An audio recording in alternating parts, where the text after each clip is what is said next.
Well, welcome to the program. We've got a host of topics. Of course, it is tax time, so we thought we would do a little tease of a tax-oriented program. We're going to talk a little bit about MFJ versus MFS, married filing jointly versus married filing separate. If you were one of the 2 million marriages last year, then that's probably a timely topic as to which way you should go on your taxes. I say we're going to tease the tax topic because next week will be a program that is heavy on the tax side of things when we are joined by fellow certified financial planner, certified financial fiduciary at Nelson Financial Planning. Kristen Cayley also happens to be a CPA. Boy, that's a lot of abbreviations behind her name, isn't it? And so we'll have her on the program and engage in a tax-intensive conversation. On this week's program, we'll talk about the importance of setting goals. If you have a dream or something you want to achieve, it's important to kind of put it on paper, set a goal. We're going to give you some steps, 5 steps, if you will, to creating an action plan for setting goals. And then we'll go to an oldie but a goodie, the conversation about how human behavior can and often does derail your investment results. So happy St. Patrick's Day. If you're listening to the live program on the range of radio stations that broadcast us live on Sunday morning, you know that today is St. Patrick's Day. So happy St. Patrick's Day. If you follow us on YouTube, you know that we are sporting our appropriate green tie. I was going to try a little Irish accent with the Happy St. Patrick's Day, but yeah, that just wouldn't be right. And I'm not very good at accents anyway. So this, of course, is Dollars and Cents, where hopefully we are good at making sense out of all of life's decisions involving your dollars. One of Central Florida's longest running radio programs, coming to you on a host of radio stations throughout the Central Florida region. Also happen to be one of the top 25 financial podcasts out there as well. So make sure you check us out on your favorite podcast channel. Once there, subscribe to us so you know when we put up new content. We do it, of course, every week because this, after all, is a weekly program. My name, of course, is Joel Garris. I'm with Nelson Financial Planning, where we got a team of great folks who stand ready this week to help you improve your life with a successful and cost-effective financial plan. So this past week here locally was spring break. Nowadays, of course, at my house, Steffi and I are empty nesters, so spring break doesn't really make that big of a difference to us. And the kids are either graduated from college or far enough along in college that they didn't necessarily want to come to our house for spring break. They're a little older, so they want to go other places for spring break. Maybe you've encountered that. It's going to seem like the first spring break, you're maybe able to get them back home, but then pretty much everyone after that, no, they don't necessarily want to go hang with mom and dad over spring break. But here's the thing, as I was thinking about the schedule, and Rob and I were actually chatting about this in the office, it's hard to believe that it was 4 years ago, man, time flies fast, when that spring break turned into a break that had an indefinite timetable. Hard to believe 4 years ago, while we were sort of in the midst of spring break. I remember Nelson being home from spring break. Again, it was first year, so he was home. He happened to bring a couple of buddies too, because, after all, we do live in Florida and there's lots to do in Florida. And so that was the year where COVID appeared on the horizon.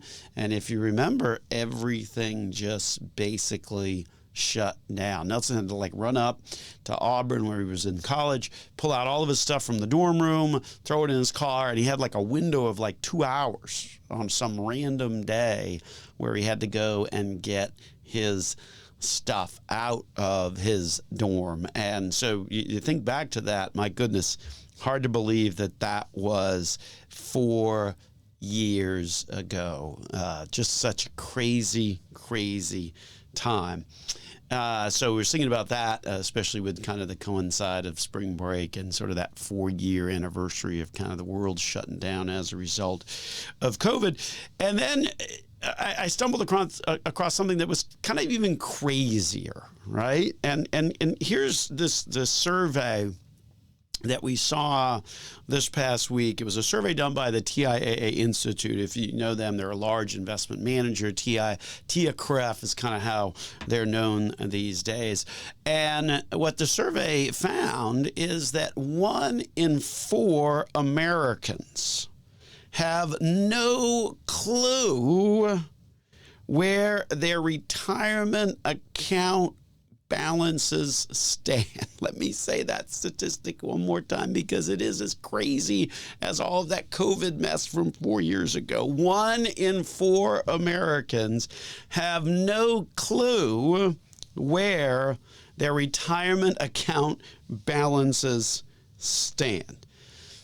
That should probably shock you, right? Unfortunately, the crazy thing is we really do see that all the time. And it's probably more prolific now, more than ever, because of the widespread use of e-delivery, right? So when you're signing up for that employer plan, you typically sort of check the box and say, all right, fine, I'll just take electronic delivery of my statements. And maybe you use an email that you seldom used. Maybe you use the email of the work of the employer that they gave, the email address that they gave you to log into that particular plan, and you don't work for that company anymore. So that email probably has been turned off. You certainly don't have any access to it.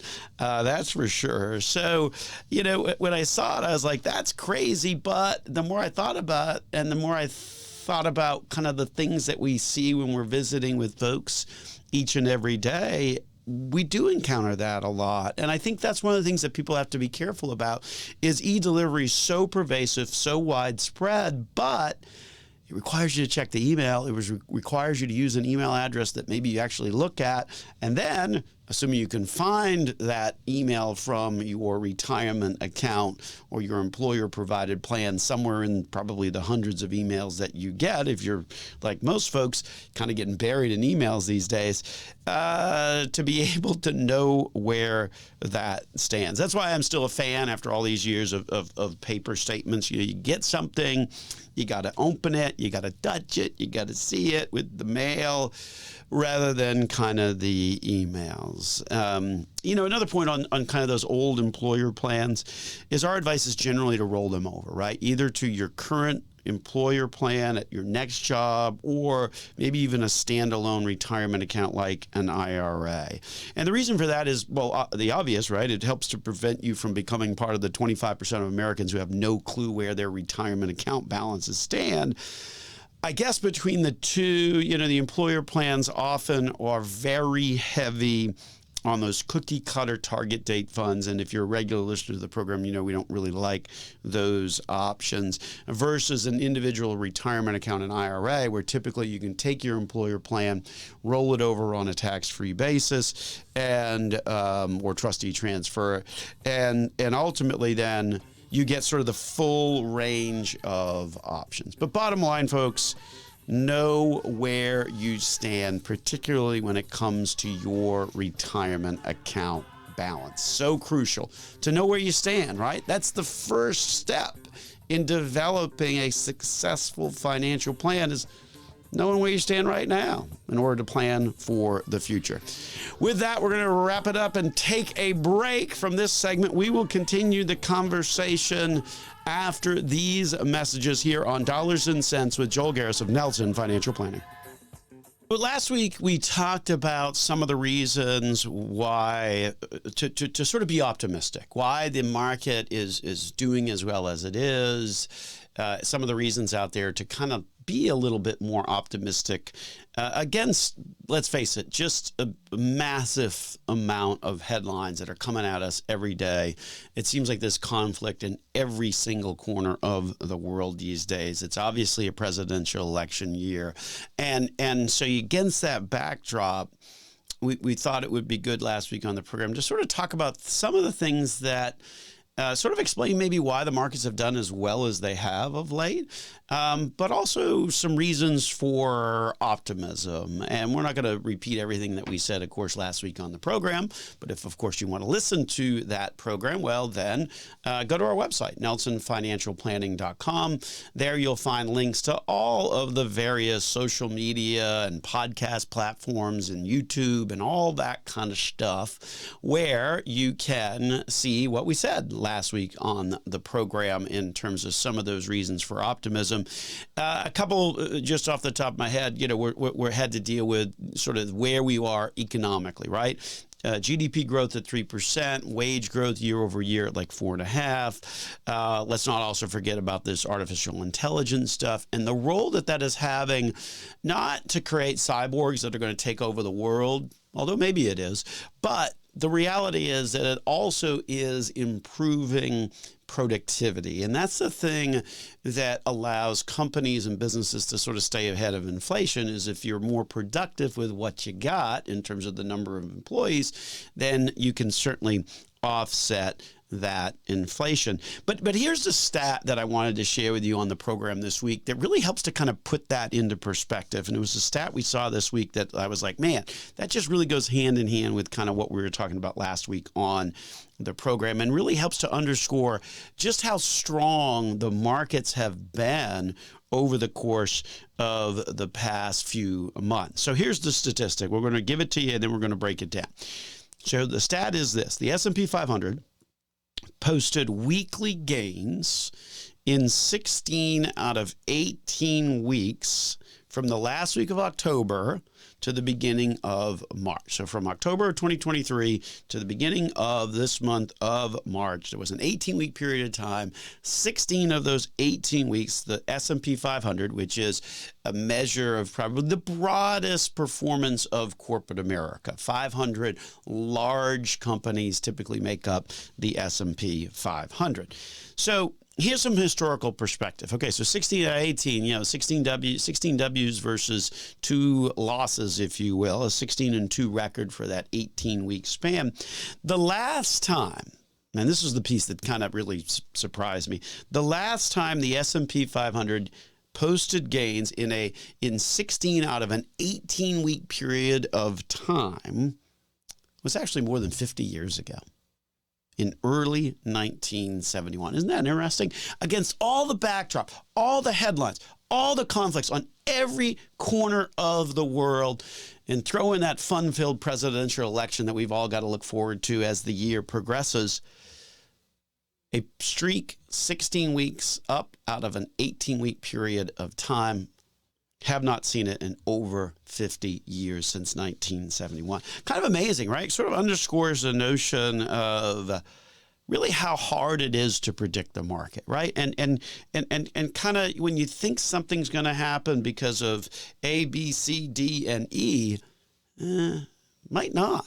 And certainly the market has certainly given us some performance during a period of time where we might least expect it. Here's the other interesting part of sort of the market performance is it actually has achieved that run, that 16 weeks positive out of an 18-week consecutive period of time. It's actually achieved that with little volatility. Through March the 6th, the S&P 500 had gone 261 trading days. So that's just basically over a year, because trading days are basically Monday through Friday, not Saturday, Sunday, because the market's not open on Saturday and Sunday, and then take out all the holidays, Christmas, New Year's, all that kind of stuff. So 261 trading days is about a year.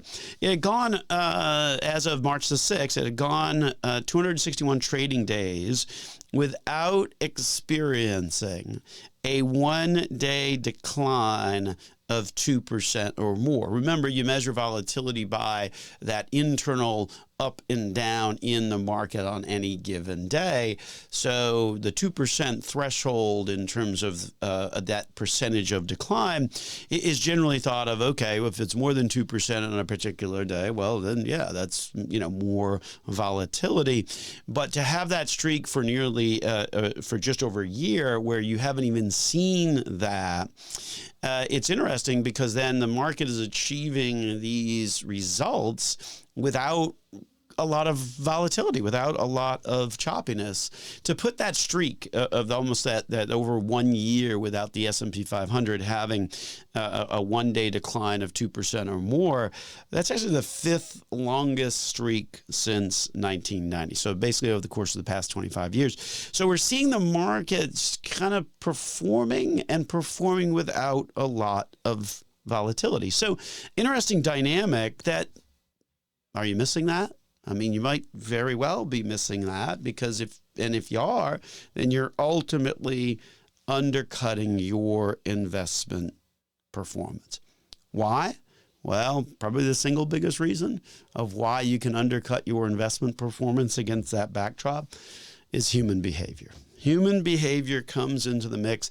That's why we made that the topic of the very, very first chapter in our new book, Next Gen Dollars and Cents. So if you haven't had an opportunity to get your copy of it, it's available on Amazon. I think they may have even sold out again. But the reality is, as we've shared with our listening audience, if you schedule a consultation with us, and consultations at Nelson Financial Planning always have been, always will be free, then pretty sure either Carolyn or Jamie can get you a free copy of that book. You don't have to pay the price at Amazon, and ultimately that's kind of how you can work around and get your free copy of the book Next Gen Dollars and Cents. But that's the reason why we titled Chapter 1 Human Behavior, because it is so determinative of a lot of different things about how you ultimately, or how good your investment results really are. Because the reality is that we're just surrounded by negative news, right? And negative news sells better than positive news. And let's face it, every media company is not in the information dissemination business. They are in the advertising business. So the more eyes that you can prove are watching your particular channel, well, then guess what? That means that you then get to charge more for your ads and you make more money as a business. And in the first chapter of the book, we're not going to kind of get too deep into it, but we wanted to kind of hit some of the highlights. So we reference a number of studies in terms of how much human behavior can impact your investment results, particularly against the backdrop of negative news. There's been a ton of studies on it. In the book, we kind of mentioned 4. There's a University of Michigan one that concluded that people exposed to negative news were much more likely to make conservative financial decisions, such as saving more money and investing less. Well, let's face it, folks, if you invest less, that means you're going to have less money over time. Another study, this one came out of UC Berkeley, and that one concluded that people that were exposed to negative news about the stock market were more likely to sell their stock holdings, even if it meant taking a loss. Again, the impact of negative news and its impact in particular on human decision making, it is just so clear that becomes very difficult to achieve financial success. The number one impediment is human behavior. Again, that's why we started the book off with a discussion about human behavior. Another study out of the University of Chicago, this one found that people exposed to negative news about the economy perceived the risk of investing to be higher than those who were not exposed to negative news. That's an interesting one. Has that happened to you over the course of the past few months here against this backdrop where the market has been doing decently? and you've been clouded by some of the negative news headlines that are out there, these aren't just studies. These are real, and they affect people's behavior every single day. With that, we're going to take a break and continue the conversation here on Dollars and Cents with Joel Garris of Nelson Financial Planning. Talking about the impact of human behavior on investment results. Clearly a topic that we've certainly hit in prior episodes of Dollars and Cents, but one that kind of keeps coming back to the forefront, because if we think about some of those statistics that we shared about the market performance over the course of the past several months, the question is, did you maybe miss out on some of that? When we share the statistic about how starting at the end of October through the beginning of March, that 18-week period of time, 16 of those 18 weeks, the S&P 500 was positive. You got to go back over 50 years to 1971 before you will see that kind of a streak in terms of good performance for the markets. So the question is, did you maybe miss that? And did you maybe miss that because you were sidetracked by the host of headlines? And let's face it, there are a lot of them out there that are front and center of, and we used to say on the program, of your newspaper. Well, the reality is, right, I mean, probably most people don't get newspapers anymore. I still get the Saturday. I like the Saturday Wall Street Journal. It's got all those other, kind of articles and the features and lifestyle and food, a little bit of travel. But the reality is I'm probably more of my wife would say curmudgeon from time to time. I would say old school, that I still actually get a paper delivered to me on Saturday. But the reality is, when you look at your feed on your phone, well, that's where the negative news comes, and it comes in spades, because once they see you've got a tendency to, just like normal humans, kind of go and look at that negative, oh, what's going on here? What's going on there? There's another conflict here. There's another conflict there. Then that's all you're going to get fed. So the role and the impact winds up being so much more dramatic. Before the break, we were sharing you some of the studies that we quoted in the very first chapter in our new book, Next Gen Dollars and Cents, that really sort of underscores the role of human behavior and how much that can truly impact your investment results. Furthermore, in the book, we talk a lot about some of the 7 different sort of cognitive biases that can occur that ultimately can shift really where your focus is and get you off track in terms of your investment results. Things like the bandwagon, right? Everybody's talking about, so I'm going to get on it. Things like familiarity, only dealing with stuff in which you're familiar with. Things like anchoring, right? The concept of, well, this is how it always has been, so I'm just going to stick with that. Those are the kinds of psychological phenomenons that really impact human behavior and ultimately, as a host of studies have concluded, undermine your investment performance over time. That, of course, is why we do this program each and every week, to help you give to give you perspective on what's going on out there and to try and give some rational perspective to the headlines. That's why the program is entitled Dollars and Cents, because we try and make sense out of all of those financial decisions involving your dollars. My name, of course, is Joel Garris.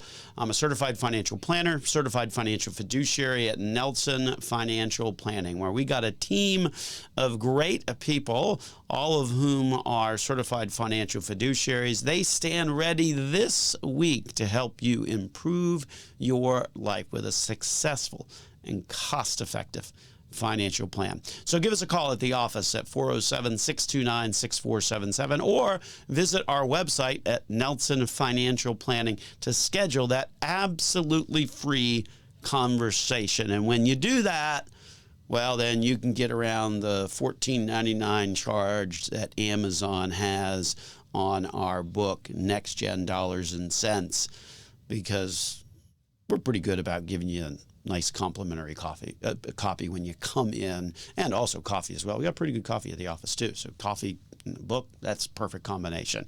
But you get that by coming in for and taking advantage of that complementary conversation. So certainly some important things to have some perspective on when it comes to performance, investment results, and most importantly, human behavior. So here's the question that we posed at the top of the program.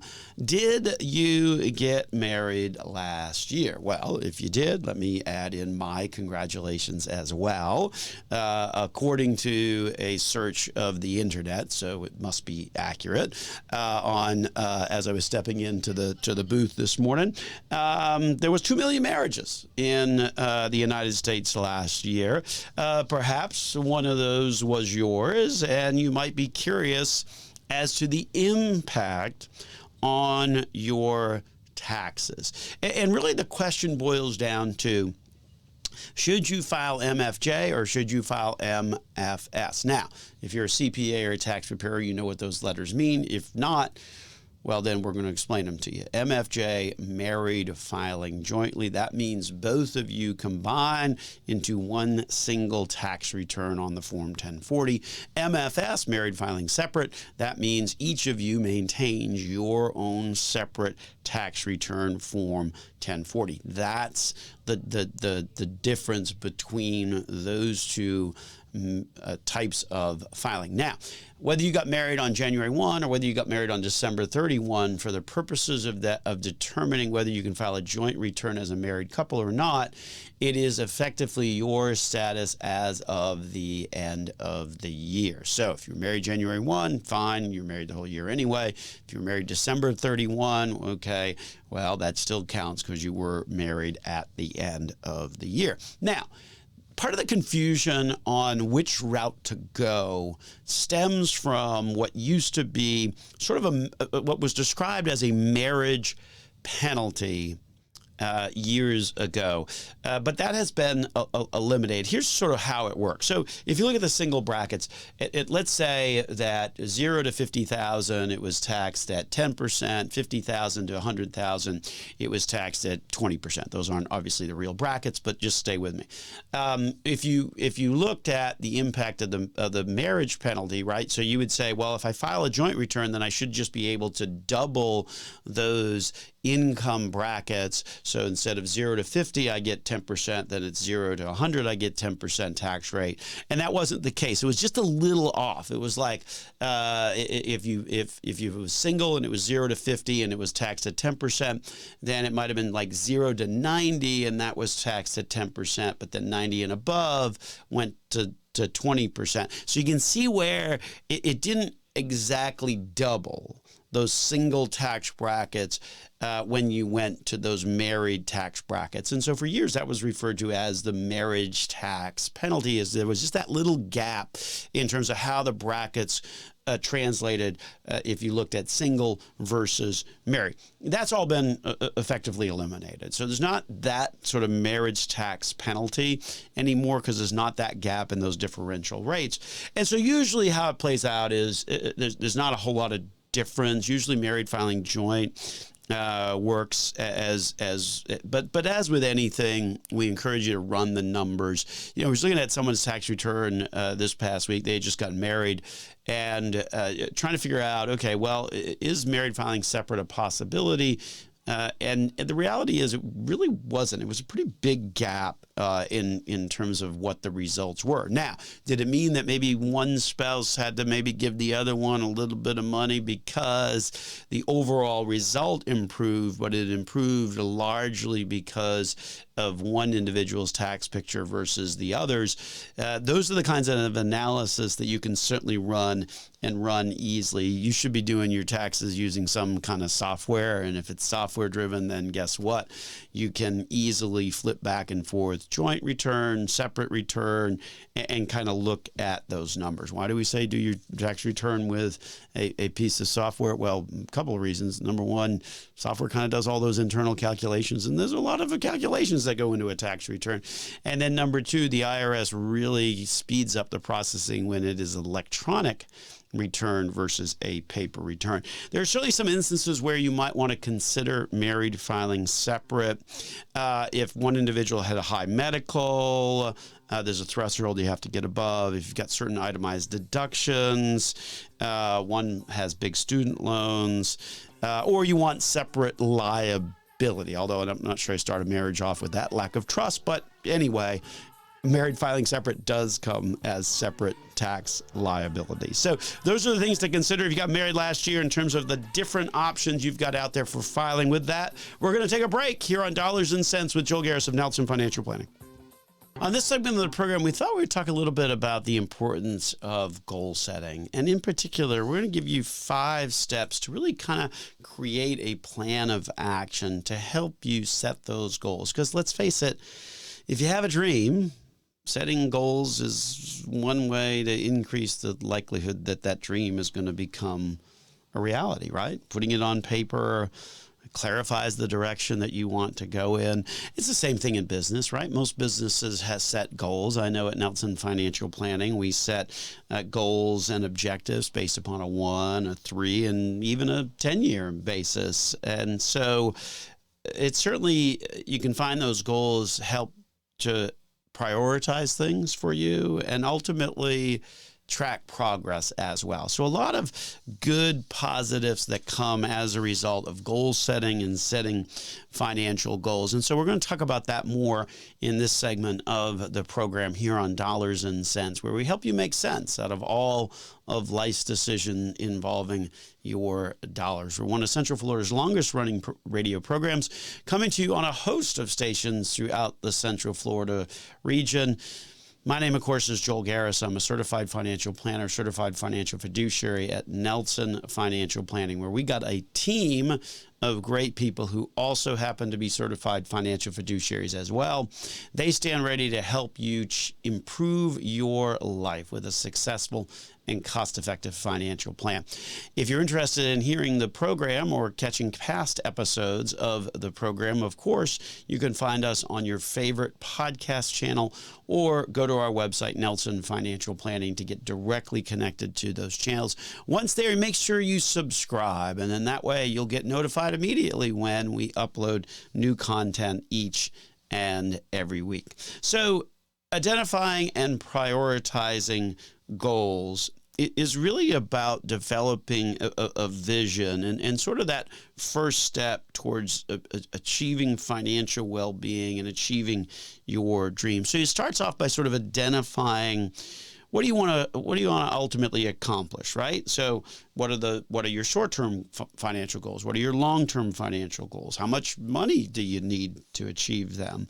What sacrifices am I willing to make to achieve those goals? Those are all kinds of parts of the questions to ask as you try and identify and prioritize goals. You know, when we think of goals, there's a variety of different goals that you can have when it comes to your finances. Maybe your goal is to boost up your emergency savings. We talk a lot about that on the program, the importance of having that emergency savings account because you never know when emergencies are going to happen. So having some money that you know you can access and use for when the car breaks down or when the roof leaks or those kinds of things, that's the important, or you lose your job, that's the importance of having an emergency savings account. Another goal that a lot of people try and seek is something that is related to reducing debt. Maybe that's reducing the amount of your credit card debt or your student loan debt.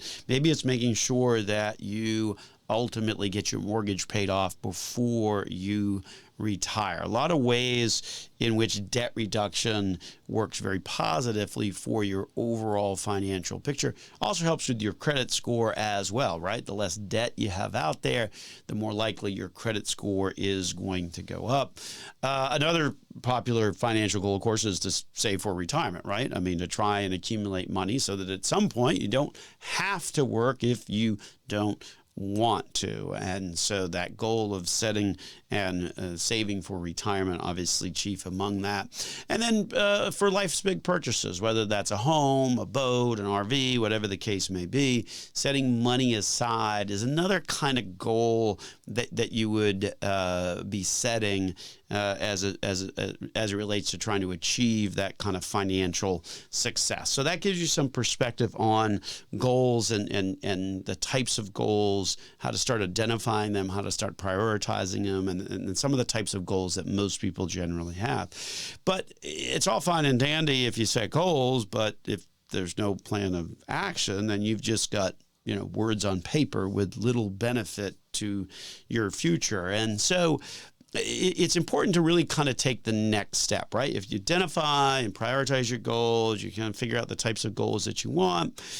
It's important really to kind of create a plan of action. So in this segment, we're going to talk a little bit about some of the things that you can do to ultimately sort of create that plan of action.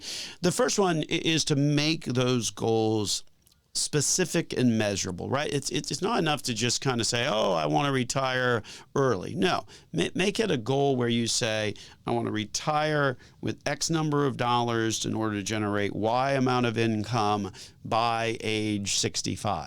That's a much more specific goal. And because that goal is more specific, because it's more measurable, then you're far more likely to achieve it rather than have a goal that says, oh, I just want to retire early. The notion of making goals specific and measurable is critical in terms of creating a plan of action to actually achieve those goals. The next step in sort of creating that plan of action to help you achieve your goals is to go through and prioritize things, right? We do this a lot in conversations with clients. Like, what's most important to get paid off? Should I be paying my mortgage off at 3.5, or should I be paying my credit cards off at 29?